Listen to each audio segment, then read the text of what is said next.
Welcome to the Oklahoma Mises Caucus podcast. This month we're joined by D. Frank Robinson, founder of the Oklahoma Libertarian Party and current member of the Libertarian Party's Judicial Committee. Frank talks about the prospects for the future of the LP, discusses the early days of the party, his favorite subject, ballot access laws, radicalism versus pragmatism, and the deep state conspiracy to infiltrate the Libertarian Party. No big deal. If you're seeing this in January or early February 2022, there's still time to buy tickets to the OKLP convention in Oklahoma City. You can do that at oklp.org. And if you want to help Frank make it to the LP National Convention in Reno, you can donate to his GoFundMe at franktorino.com. You can learn more about the Mises Caucus at takehumanaction.com. Thanks for watching. Now here's Frank. I'm not either pessimistic or optimistic, but I am aware that the future is risky. We know that there's been risk in the past. Just for a moment to do a backfill on the history of the party. Of course, when Dave Nolan wanted to start the party, everybody thought it was a ridiculous, not everybody, but very few people thought it was not a ridiculous idea. Libertarians generally thought, well, we're just more or less going to have to go along with the Republican Party and hope to have some kind of influence and just hope to do this and hope to do that. And maybe we can persuade the Republicans not to be idiots. And that was a very resigned situation. However, when Richard Nixon came along and did the things that he did, that was just too provocative. And David and I and a few other people decided the Republican Party is a failure from a libertarian point of view. We started it up with no way of knowing where it was going to go. And in fact, we were so busy trying to get the party launched that we didn't do a very good job of making a historical record of what we were doing at the time. To some extent, that's been repaired by Karen N. Harlos and others.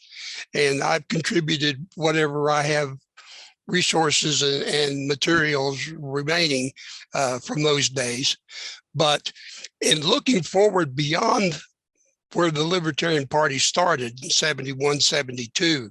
Today, after 50 years, virtually, we face an entirely different situation. Unlike in 1972, before the Democrats and Republicans started reacting to the George Wallace campaign and went into panic mode, upping ballot access quotas and requirements, the Libertarian Party felt like, well, we have a pathway that is reasonably doable. That was an influence in getting the party started. If the situation had been as bad as it was later in the 70s and 80s, I don't know if David or I or the others would have thought, hey, really, they've locked us out. But at this point, we are not totally locked out. And the party has been successful in getting our ideas put forth to the general public. And that is the most important thing. It is not particularly to influence Democrats or Republicans, to be more like libertarians. It's more like getting the people who are kind of like, I don't know what these people are doing, then have to explain to them what is being done to them and get them motivated to want to get involved with the Libertarian Party for the future. So I am optimistic that that still can be done because there's such a large segment of the public that is very discouraged and disgruntled with the status quo. And that's an opportunity for us. Whether we can mobilize that opportunity remains to be seen. And on that, I'm not totally optimistic, but I can see the opportunity is there. But whether or not the party is in a position to make use of the opportunity and reach those people remains to be seen. Who do you think the OKLP should be reaching out to? Because that's always a question, is like strategizing. Like, it's a red state, so should we be trying to bring over Republicans, or should we be going after all the independents or non-voters, or what are your thoughts on that? Well, I'm not that big on trying to demographically target. I mean, because all the people that are not dedicated Democrats and Republicans are potentials. Now, identifying those people within their nominal demographic partisan demographic is would be a very expensive project to undertake. I think instead we should just focus generally on the public, regardless of partisanship, and focus ideas on trying to reach people who have, hey, all of a sudden, we realize that these drug laws are insane, and address ourselves generally. We're not in a position here in Oklahoma in particular where we can demographically target a group of people and hope to win enough votes to get anyone elected above the local level. So Oklahoma is a situation where I think local candidates are very important. And statewide and national candidates have importance in the extent that they are communicators to the general public, not that they're going to win elections. Winning a statewide or a national office from Oklahoma is down the road, but the campaigns are still critical to be done. So we must have candidates, local, statewide, state legislature, and also at the federal national level. Whether we get those candidates or not, of course, remains to be seen. And to do that, I'm of the opinion that we need an overall mobilizing wedge issue. And that's what I generally talk about. Are there any particular issues you think that we should be focusing on in Oklahoma particularly that would appeal to Oklahomans as opposed to things that might not work here? On the state level, of course, there's always taxation. There's the issue of our Native Americans, our Indian people, of which I have some ancestry, although it may not appear that way, from the Cherokee side of my ancestors. I think that is one demographic where libertarians have not worked particularly well among our Native American Indian population and the tribes. And I think we should try to address those tribal people better than we have.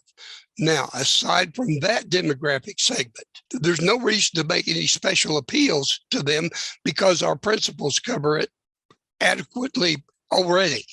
We don't need to craft anything for the Native American demographic.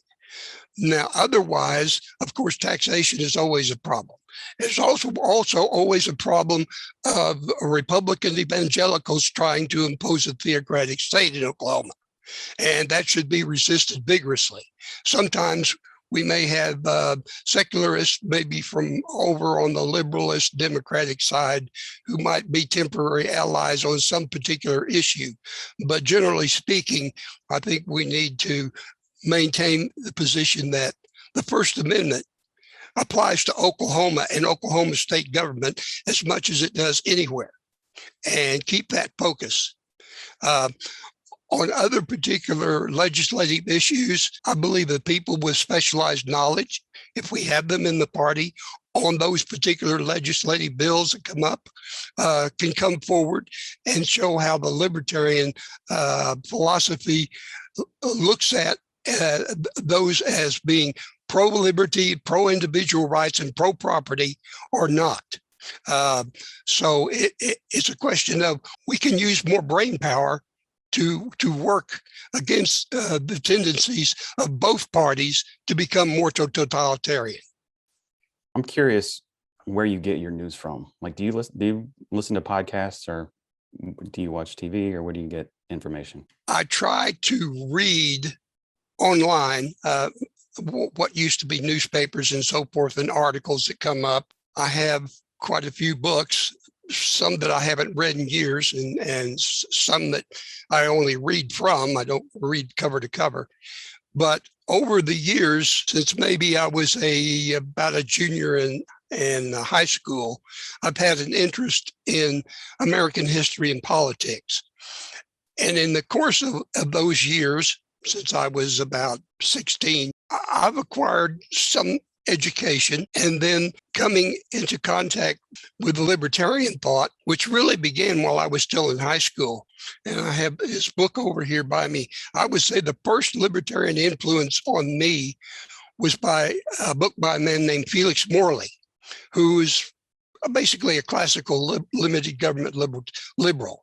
And but I read his book and I used it in the course of my arguments that I would make in high school debate and speech contest in our interscholastic competitions that my school participated in. And from that point, that was kind of preparatory, because my family background was strongly Democratic Roosevelt people who believed that Roosevelt saved them from the Depression. And they were virtually totally devoted to anything Democratic Party. But that was just my ancestry. Well, I did have one Republican aunt, but I didn't really get to know her very well. But meanwhile, in the course of doing my research currently, I still watch the network newscast, the cable news channels, and I'll try to be as kind as I can. And sometimes they provoke me to talk back to them, to the screen. Both CNN and Fox and Newsmax, I'll agree with them for 30 seconds and then disagree with them for the next 3 or 4 minutes. So it's a very a mixed situation, but it does keep my critical skills somewhat honed. Now, I take Reason Magazine and the Smithsonian and a few other things to get my information, but I'm very eclectic about where I get information. And over the years, I've learned to become fairly critical in evaluating that. I'll read just about anything anybody wants to publish, but I'm not often going to be a total fan of what they have to say, but I sure want to hear it or read it. You're not on Twitter, are you? No. Stay off of Twitter. Yeah. I don't feel any need to go there. Me neither. Todd, go ahead. Yeah, only idiots are on Twitter. Real quick, Frank, topic you'd like to talk about, ballot access. I just had some questions for you, and I think it'll shed some light for the group. In Oklahoma, we have ballot access right now, and for a long time we didn't. So I think some people who are newer to the party, including myself, take that for granted. In other states, it can cost $50,000 to $250,000 a year, to regain ballot access once you've lost it, or even to get ballot access again after you've had it. Can you talk a little bit? Because you and I have talked about, why don't you run for something different? And you have a very specific reason why you go in and try to put your name in every election. And can you talk about what that reason is, and then what you would like to see out of the Libertarian Party in terms of the lawsuit that you and I have discussed, that would potentially change the ballot access landscape for us? Well, certainly, yes. I attempted in 2016 to run for Congress in my district here in the 6th. And I submitted my application to the Secretary of the State Election Board. And of course, they refused it because I refused to pay a fee, which at that time was $750, since been raised to $1,000. And then I also refused to submit a petition because basically I qualify as an indigent candidate. If I cannot afford of my own resources as an individual citizen to pay a fee which detracts from my ability to actually conduct a campaign, then I am politically impoverished. If I cannot afford to pay people to go out and collect signatures to get me on the ballot to meet a petition quota, then I am politically impoverished. And therefore, I refuse to pay the state anything which I should be able to use to exercise my free speech to my fellow citizens. So I filed in 2016 and they declined. I filed for Congress again in 2018 and they declined again and gave me documentary evidence. And in 2020, I intend to file again in 2022, and they will again give me a letter explaining that state law does not allow them to put me on the ballot. So This means that there is definitely a problem with the ballot because voters in Oklahoma do not have free and fair elections. It's free and fair if you're a Democrat and Republican. It might be free and fair if you're willing to pay the fee as an independent, but everybody has to pay up to play. There's nothing in the U.S. Constitution that requires candidates to have to pay to reach the public, to reach other voters. Now, since time is growing short, probably the best thing I can do to summarize my position on this is I have a few prepared remarks. And basically, it starts like this. Fellow libertarians and Americans generally, all our problems, political problems, boil down to it's the ballot, stupid. 19th century classical liberals failed to protect the individual property right to control the content of the ballot. And they failed to grasp that voting rights are property rights.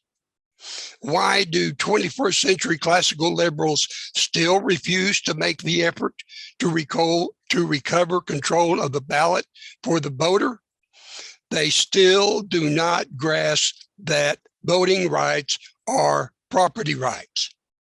Why do 21st century anarcho-capitalists use the progressive induced impotence of the ballot as an excuse to duck engagement in political campaigns?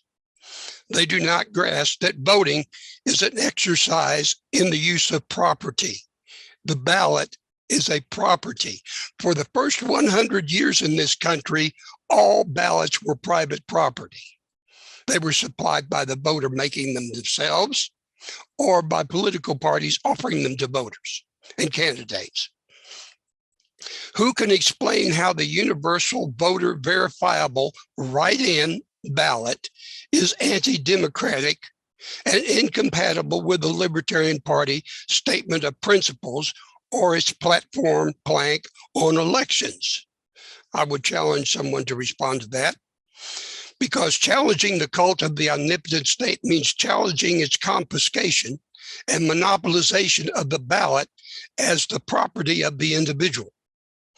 Libertarians on the LNC have had at least 5 years to digest my contention that litigation to bring ballot censorship to the fore of political activism is critical.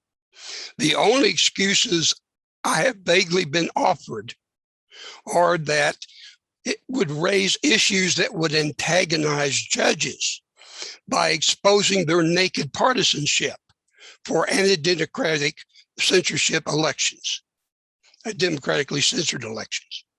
Now, such antagonism, it is contended, would undermine the legal strategy of gradually whittling down ballot access quotas with incremental litigation and wheedling and cajoling and lobbying duopoly incumbent legislators to lower those quotas. Now, I don't dispute that the incrementalists have had incremental success, but their successes are precarious and subject to reversal by any partisan configuration of the U.S. Supreme Court, because monopolization of the ballot by the states and censorship of the ballot is a bipartisan consensus.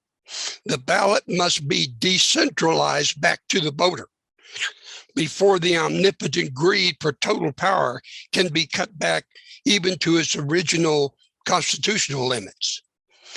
And getting near the conclusion here, I will say that the public needs to be educated to recovering control of the ballot, and it will mean that they need not be provoked into lashing out with violence against the fascist police state, which is actually very fragile and vulnerable. The police state that the bipartisan police state we currently have must preserve the illusion of fair and free elections that are not fair and free.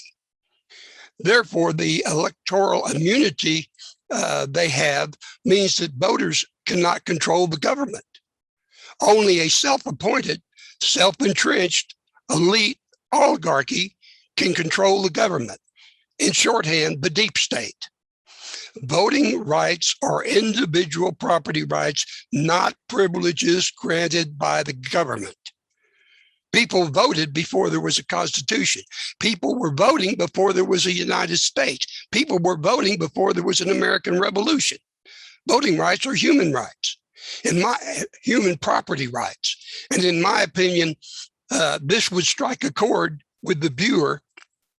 And if it would, I would appreciate a visit to my GoFundMe page to help me attend the 2022 LP convention. If were not a povertarian, well, I would not ask, and I would help others financially. But as it is, I can only contribute with my ideas. And you decide if they have value by providing a venue for me for their consideration by others. So, in other words, it's bucks for brains, and you decide. And that pretty well sums up what I have to say about ballot access at the moment without getting too I haven't checked on it lately. I don't even know if I have a balance yet. So I figured it's going to take a little while for that for the word to get around. Do you feel the same way about like the debate issue, libertarians being shut out of the debates all the time? It's a similar kind of a thing where the big parties have blocked us out from participating pretty much. Even the Republicans don't want to be involved in that presidential debate commission anymore. I mean, it was a farce from the beginning, and it's been so embarrassing that they're backing out of it. No, I don't think libertarians need particularly concerned about participating in that particular debate. It's all these other debates across the country, state by state, that are important, not a monopoly debate by the Presidential Election Commission for only the presidential candidate. Now, I want to emphasize again, debates for candidates for statewide and congressional offices or even local offices, those debates are usually rather impartial, and libertarian candidates should always make their best effort to use those open debate forums whenever possible. Those are great opportunities to reach the voters. I hope that libertarians, in endeavoring to do that, would also bring up this issue of the ballot is the property of the voter.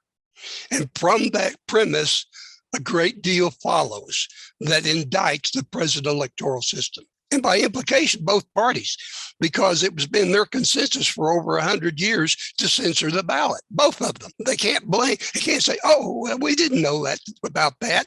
Hey, you've written it into law and you've repeatedly endorsed it and amended it. You know about it. You know what you're doing. You're censoring the voter. What are some of your books that you would recommend the most, like libertarian books? Oh, well, some of our previous libertarian presidential candidates have issued some very palatable, in my opinion, libertarian books who did not compromise on our principles. So I personally enjoy reading Murray Rothbard a great deal, and I learned a great deal from him. Murray helped to emancipate me from too much influence by Ayn Rand from back in the 60s, when I first read Fountainhead and With the Living and Atlas Shrugged and everything. And she influenced my thinking for about a decade. But after I got involved with the Libertarian Party, my horizon broadened, and I read a great deal more by Murray Rothbard and Hayek and others. And so I would say that, for example, even though I might have some personal questions with Lou Rockwell on a few things, like, I don't know why you fired me from Private Practice Magazine, Lou. But anyway, I would say go ahead and go to lourockwell.com, because he has many, many articles there which are legitimate libertarianism and very compatible with the Libertarian Party statement of principles. He may not be that much of an activist anymore since he officially has left the party, but he nevertheless continues to publish very fine libertarian articles and authors. And there's a multitude of writers now that there wasn't for me to reach 50 years ago when we got started. The pickings were a lot slimmer back then than they are now. And between Rand and Rothbard and Mises, the number of writers who are capable of presenting libertarian ideas has magnified exponentially, but we still remain small in number. But the resources are out there for you if you will bother to just go look. Yeah, Mises.org is a really good site if people don't know about it. They put everything there for free, and it's more than you could ever read. Do you consider yourself a radical? There's like sort of an argument, a split in the party between like the radicals and the pragmatists, or what do you think about that? Well, David Nolan and I founded this party to be radical. David perhaps was at the time a little more radical than I was when I chaired the Bylaws and Rules Committee at the founding convention. But I learned from David, and he was convinced that if there is to be a libertarian party, it must be radical. Now, in the intervening 50 years, the conditions of the Democrats and Republicans have become so much worse that it now is even more critical that the Libertarian Party be radical than it was when we were founded. So I would definitely say I'm a pragmatic radical in this sense. If you have radical ideas, you cannot use them and put them into effect against state power until you have control of the ballot. So a radical has to be a pragmatist about political action.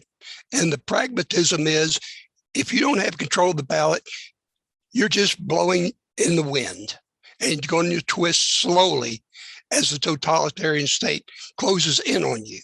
Do you think focusing on local elections is where we have a chance to actually get something done and make a difference versus presidential elections and statewide races? On local elections and candidates, if the candidate feels that they have a firm grasp of issues with a local context, then that is where they should focus their attention. Other people may have a larger perspective and their focus is more on statewide issues. Well, then they should run for statewide offices like Todd did. Then there would be others like myself whose focus since almost high school has been at the national level. And I'm not well enough educated on local issues to be an effective local candidate. I can only be an effective candidate possibly by focusing on national issues. So we all have a division of labor. Some people are very well situated to be a very effective local candidate.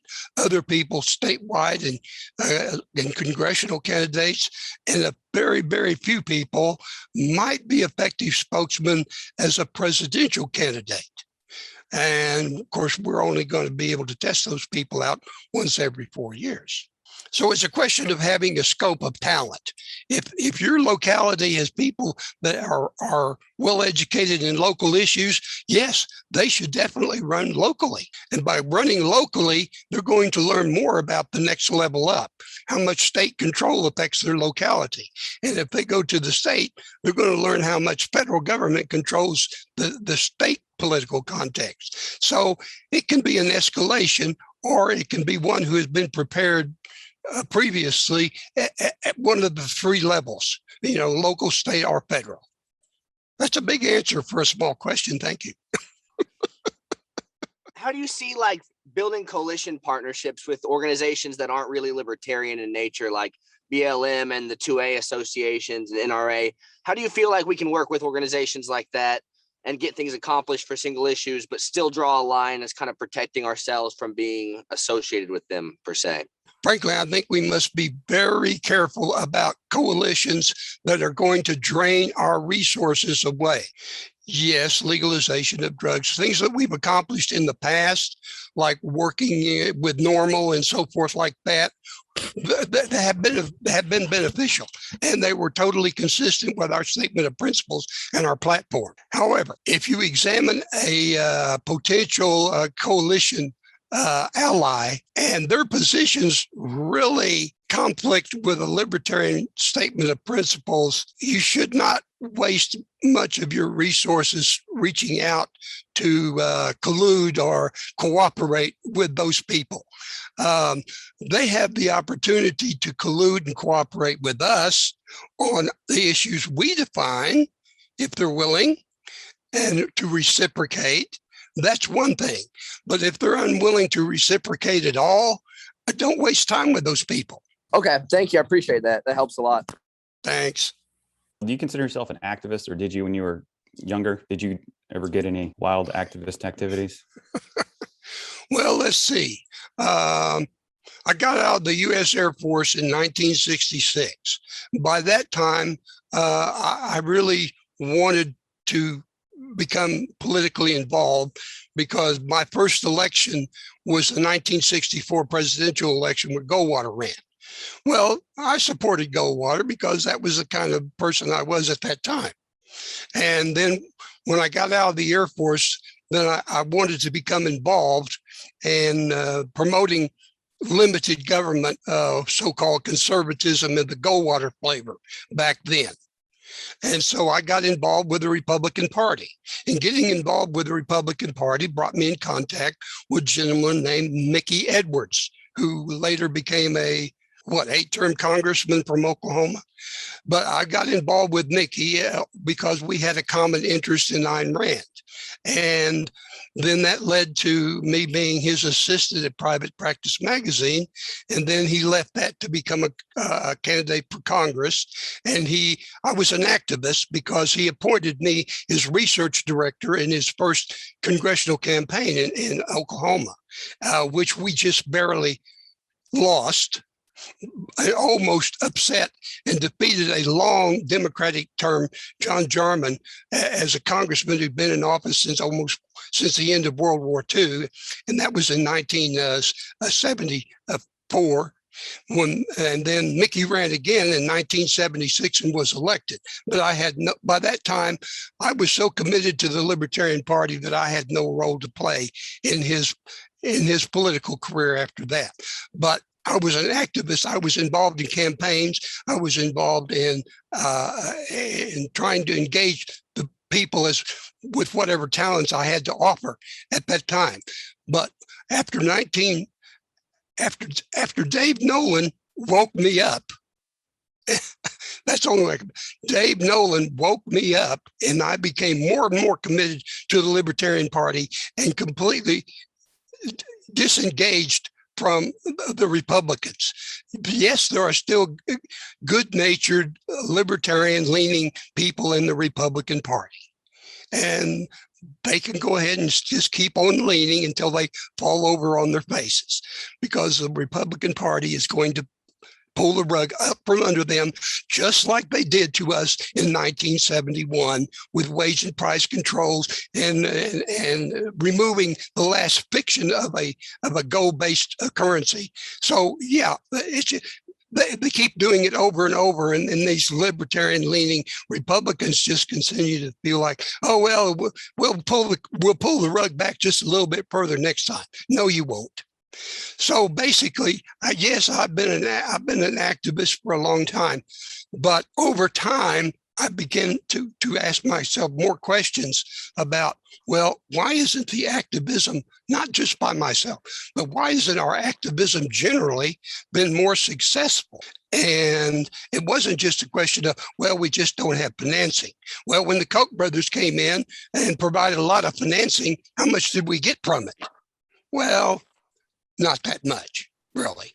And they said, oh, this Libertarian Party is a dead-end proposition, so we're gone. We're out of here. We're back to the Republican Party and the Cato Institute and et cetera, et cetera. So that's fine. That was their decision because it's their money. But I believe that in a large measure, they made a mistake.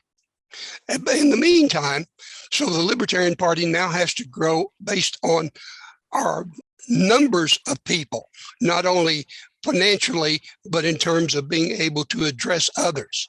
And I really feel like we can do that because our numbers continue to grow. Just a few years ago, it astounded me to find out that there are 17,000 registered libertarian voters in the little state of Oklahoma. That's a big number for a state the size of Oklahoma.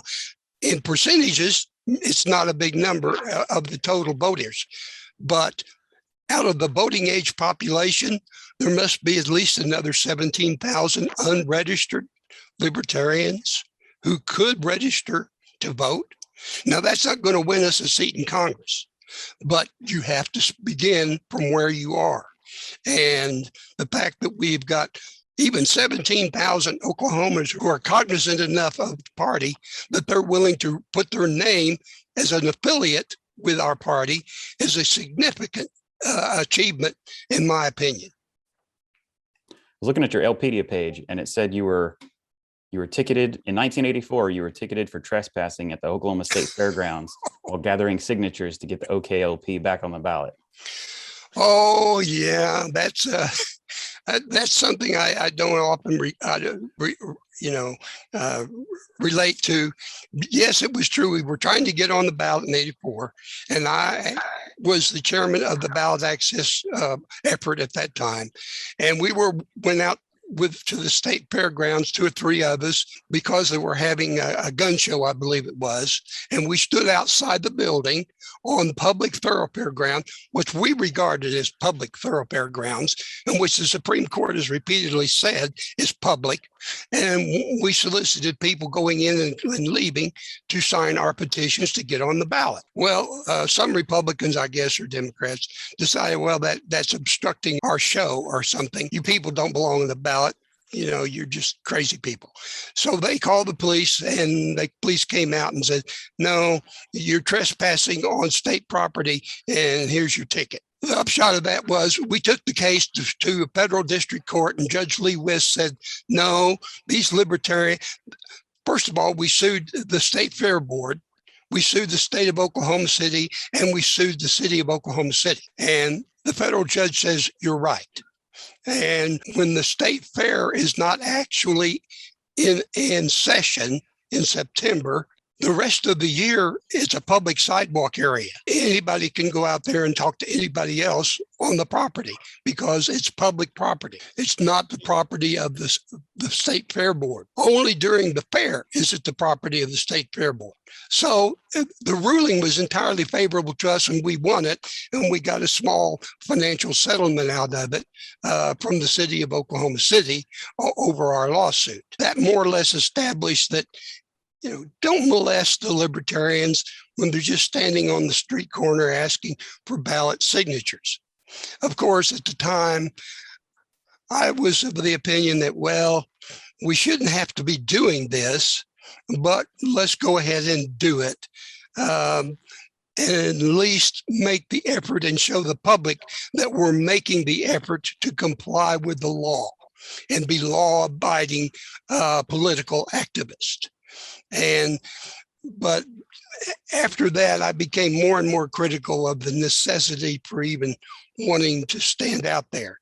But after the mid 1980s, I had to go inactive for a period of time because my house was set on fire twice by an arsonist, and I lost a lot of party materials and a lot of my library, and I had to move to the family farm back in eastern Oklahoma and more or less recover myself financially. And I didn't return back to Oklahoma City and get involved in politics again until almost 1990, I believe it was.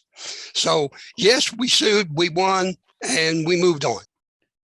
I got to ask you about all the controversy that's been going on in the LP over the past few months. And I know you can't get too into it, but there's wild stuff going on with different state affiliates. And then different ones are trying to kick out members and having, coups to take over the state party and stuff like that. What are your thoughts? I'm going to be labeled as a conspiracy theorist, but it's my opinion that this is nothing new. Once the Libertarian Party began to have some public influence to erode some bipartisan consensus, then I think we became a target, a low-level target at first, of what we call today the deep state. they have plenty of operatives in both parties because they control both the Democratic and Republican Party.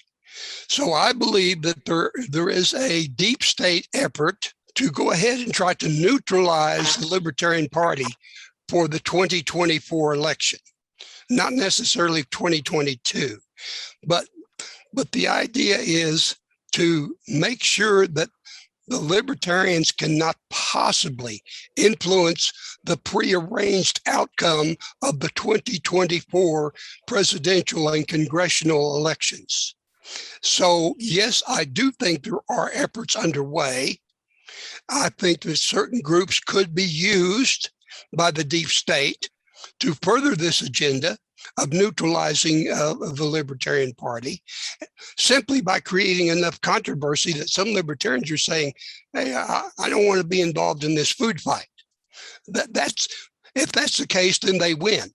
You know, they don't have to say, oh, well, we're going to take over the Libertarian Party and repeal the statement of principles, all that malarkey. No, that's not necessary. In order to neutralize a group politically, all you have to do is discredit a sufficient number of people that they become discouraged and they tamp down their activism.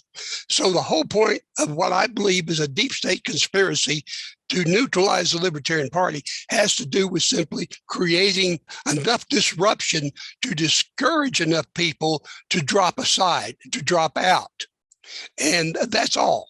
That just, in order to keep Libertarian Party activists to a minimum number, they will tolerate us going ahead and standing on street corners soliciting signatures on our ballot petitions and getting once in a while a 30-second interview on a national media and those sort of things. There's such a low level, they're not concerned about that. But what they are concerned about is holding on to power, because they do realize, I believe, how fragile their grip is on the power that they do have at this time. So, yes, these things are underway. But hey, whether one group momentarily for a year or two takes control of the Libertarian Party, or another group takes control of the Libertarian Party, none of them are going to change the identity of the Libertarian Party. This is why we have a statement of principles and why we have a 7H rule and why it's got 50 years of historical validity that cannot yet be erased. I mean, a decade or two from now, we could be all thrown down the memory hole. But as yet, that's not the case. So I'm a little bit concerned about these things taking place, but I'm not concerned that it's going to abolish the party. The party will go on until basically we're all declared to be domestic terrorists because we're nonviolent.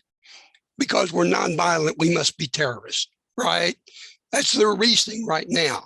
I can understand people being say, "Oh, let's not argue with one another. Let's argue together against the outsiders." That's never the way politics has worked. It didn't work that way in the Revolutionary War when our country was being founded. We immediately separated into federalists and anti-federalists. It's the natural course of politics for individuals to argue with one another over principles and tactics and strategies. If you didn't argue for over tactics and strategies and principles, you wouldn't even be political at all. So it's something to take note of, but it's not something to become obsessed about.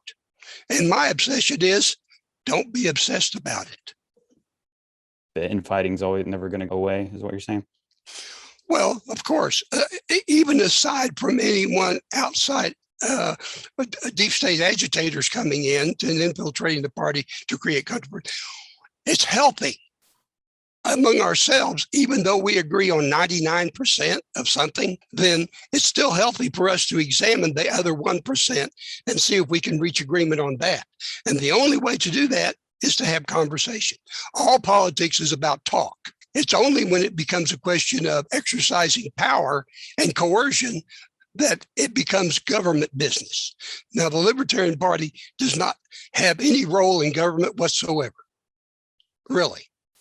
I mean, maybe we have some kind of libertarian leaning Republican like Rand Paul or Ron Paul in the past have been in there, and they sort of talk the libertarian talk, but they don't always walk the libertarian walk. In the meantime, until we start electing libertarians to Congress as Libertarian Party members, then what we discuss among ourselves can only possibly work to advance the overall goal of getting libertarians elected. Because if you attract enough of the smartest people and the people with the financial resources, even in spite of the federal government's efforts to suppress us financially as well as in free speech, we still have the opportunity to get people elected and put roadblocks in front of the totalitarian police state. Recently, I made on my Facebook page, I posted a video by a gentleman named Anthony Gregory, who I believe is at Brown University now working on a project. But he made a speech in 1996, I believe, about the total state and what is totalitarianism. I would recommend people looking up Anthony Gregory and listening to his about 1 hour long talk that was given to a group of professional intellectuals at that time in 1996. Very striking. One day, who knows, someone like Anthony Gregory could be one of our candidates. But those people are out there already. The fact of the matter is that the Libertarian Party has not yet grown sufficiently large and influential enough to attract this talent, which is already on our fringes, and get them into actual political activism. So I'm optimistic again because, hey, there are talented people out there who could be talented spokesmen and maybe even win elections one of these days. I'm getting too elderly to be one of those people that will win one of those elections. But that doesn't mean that I can't use the best of the time I have available to solicit those people to come into the party and carry on. In other words, my job right now is to pass the torch. So, and it's still burning bright and it still can be passed. Thanks to Frank for coming on. He was a lot of fun to talk to. If you want to help him get to Reno, you can visit his GoFundMe at franktoreno.com. Get your tickets to the OKLP convention at oklp.org and learn more about the Mises Caucus at takehumanaction.com. Thanks for watching, and we'll see you next month.